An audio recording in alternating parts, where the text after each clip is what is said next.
ठिकै छ तिमीले राम्रो गरेछौ ल तँ ठिकै भयो पूर्वमा गएर के पढ्यौ ऋग्वेद पढ्यौ भने अनि दक्षिणमा गयौ अन्त गयौँ भन के पढ्यौ यजुर्वेद पढ्यौ भन अनि उत्तरमा गयौ के पढ्यौ अथर्ववेद पढ्यौ भन है के पढ्यौ त अनि पश्चिममा गयौ पश्चिममा गएर सामवेद पढ्यौ भनेर भन पश्चिममा गएर के गर्यौ सामवेद पढ्यौ पाँचै दिक्पाल घुम्यौ अनि त्यहाँ चारै वेद पढ्दा के आचरण पायौ हामीले गुरुको सेवा गर्ने बाबुआमाको मातापिताको सेवा गर्नु मान्यजनहरूको सेवा गर्ने ज्ञानवर्धक गर्ने भनेर सबै पढेर हामी ज्ञानी भएर आयौँ भनेर भन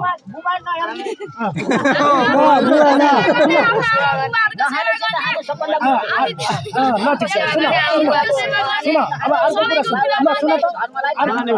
सुन अर्को के भने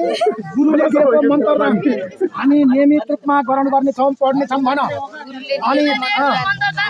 अनि मातापिताको सेवा गर्नेछौँ भन मातापिताको अनि मान्यजन इष्टमित्र गाउँ सबैको चाहिँ सम्मान गर्नेछौँ अनि हाम्रो संस्कार आचरण अनुसार हामीले सहयोग गर्नेछौँ धर्म मान्नेछौँ हाम्रो धर्ममा प्रतिबद्ध रहनेछौँ ल भयो यति जति भने नि त्यही हो ल तथा आशीर्वाद त गुरुहरूले दिनु होला